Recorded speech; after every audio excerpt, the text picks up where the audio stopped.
All right, guys. Still the same from the game. There no new injuries to report. We were good, so go ahead. Kyle, when you break down this game, how much different is it? As far as the mistakes made in this game compared to other weeks.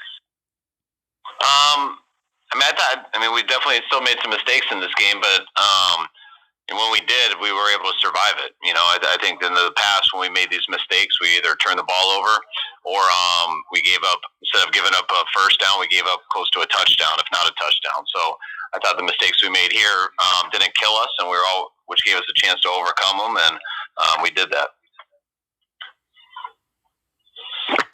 Kyle, what's your plan for the team for the bye week this week? We met today. Just reviewed all the stuff from yesterday. They're going to come in tomorrow.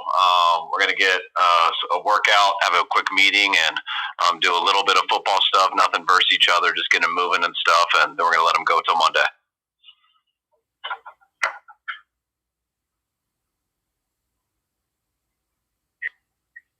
Kyle, is it fair to assume you're going to get a decent chunk of players back post-bye?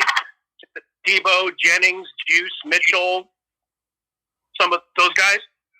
Yeah, we're pretty optimistic to get a number of guys back.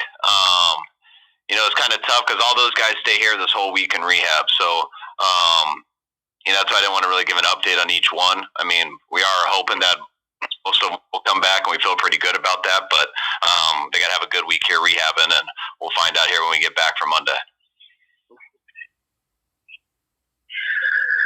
I had Oren Burks play, I think, every snap yesterday after not playing a single snap against Kansas City and being exclusively special teams. What went into that, and how do you think he did? We let him and Flan rotated the week in practice, and we were going to give Oren the first go, and he played good, and we never ended up taking him out. I thought he had a good game. Had a couple in the pass game that he missed, but he came back and made a number of plays on the screens in the run game, and I thought he definitely took a step forward for us defensively. Kyle, I know you addressed this briefly after the game, but how do you sort of view the state of your team at the bye? Almost the halfway point. Not just your record, but sort of the way you've been playing, and sort of in the context of the rest of the division and conference to be 4-4, but only one game out of division lead. That sort of view. Yeah, I think everything you look at, whether it's at the beginning of the year, during the year, towards the end, you just want a chance to get into the tournament. And with where we stand now, I still feel we have a very good chance of that. So we've got to play good football here going forward. The thing that you want most with your team is that you're getting better as the year goes, and just all around in all three phases, probably had our best game as a team yesterday, and I think that was real good timing for it. I think we need this bye week. We need to rest up a little bit and hopefully get some guys back. Right when we get it going a little bit, it is always tough to take some time off, but I do think we need it just for our health and stuff, and we're going to come back in here and have a good Monday, good Tuesday before we get going with the game plan next Wednesday. Hey, Kyle, Brandon Aiyuk has put up some consistent numbers here over the past few weeks. How is he doing with the stuff that we may not necessarily see from up in the press box, some of the option routes and some of the finer details of the receiving position? I think BA's he's been great. I think he's been one of our more consistent players. Just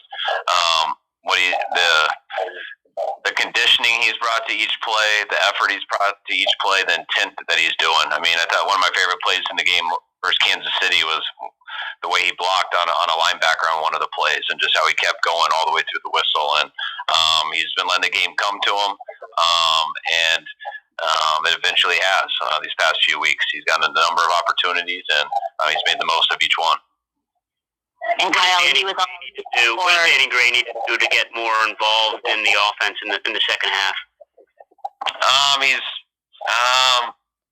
He's just got to continue to be more consistent, be able to do everything, down and then down out. You never know what plays you're going to be in there on, so it can't just be stuff that exactly fits your skill set. You got to be able to block, you got to be able to run the other routes, you got to know where to line up, and just all the things that rookies go through that just has to make him more consistent to beat out some of the guys that are in front of him.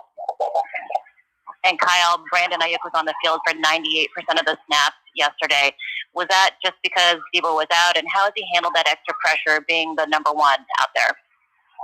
Yeah, I think once we found out, on Saturday that Juwan was not going to go also, we had to move Ray back to a different position and spot play Willie there and to bring in Danny also. So really the pressure put on was Aiyuk that we were going to rotate the other guys more.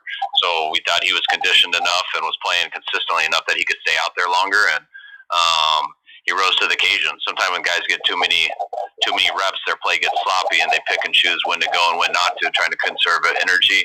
And that wasn't the case with BA. He's conditioned to handle that, and he handled it well. We saw the results. Are you guys getting any calls, or are you looking at anything? Or are you guys pretty set right now? Sorry, will you say it again? Is it with the trade deadline tomorrow? Are you fielding any calls? Or are you looking to do anything? Or are you pretty set at this point? I think we're pretty set, but we listen to a call on anybody. We're never not going to listen to people, but I'd be surprised if anything goes down. But until the deadline, we're always listening. Kyle, you guys haven't necessarily had a running back out of the backfield who can catch passes like Christian. Just curious what having him as an outlet, as a potential check down option, sort of does for your offense and maybe makes life easier for Jimmy. Just it adds an element for other things for people to worry about. It adds an element on areas to go when you think it's a weakness in the defense. It adds a better.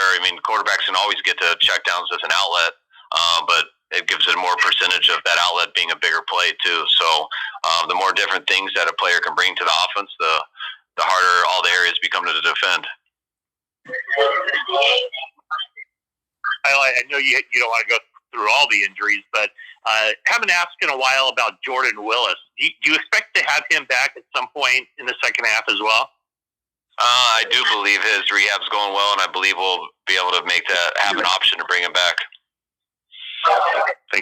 How important was it for you guys to answer a score with a Rams score yesterday? I feel like that's what really kept the game within striking distance for you guys. I thought the timing of how the whole game kind of went was good. The Rams went 3 and out, I believe, and was great for the offense to take advantage of that, and we didn't on our first drive. And then the Rams got it, and they scored on, a 19-play drive, and it was great. After a 19-play drive, we got to 3rd and 7, and you go 3 and out right there, and you never know what's going to happen in the game. But, I think Christian moved the chains on a 3rd and 7, and then we went down and scored, answered at 7-7. Then they went and answered, made it 14-7. And then we were able to go get that field goal at the end of the half. And I was excited to come out at halftime with the ball, expecting we would score right away. Similar to how it was with Kansas City, but we didn't. But the difference was the defense held them right there, so they gave the offense another chance to get back some momentum. And then the offense, I think, they scored their next 3 drives, and the defense never gave anything up. So that was what allowed us to get a 2-score lead and to really take control of the game. After the game, Robbie Gould and Tabor talked about the little incident with Jalen Ramsey. Have you seen that happen with a kicker before? And how did you think they both handled it? They handled it fine. I see it happen. I saw it happen in the NFC Championship when we played them. I think he likes to say stuff to Robbie after those plays, and I think it's kind of funny to watch. To hold Cooper Kupp to 1 catch for 6 yards and a half of football, do you think you'd see that ever? No, I'll take that. That was pretty impressive by those guys.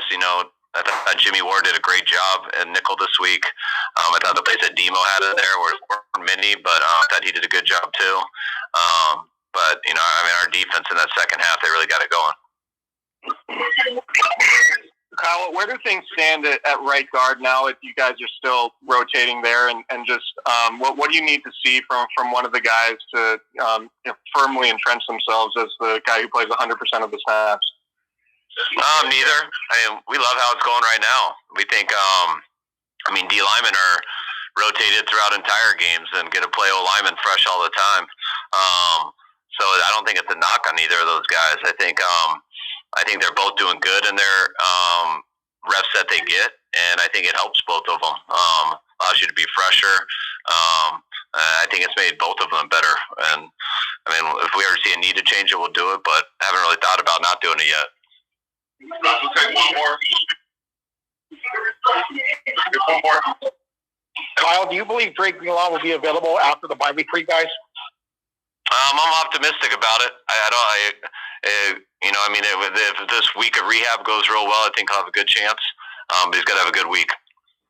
All right, thanks, everyone. All right, thank you guys. Have a good week.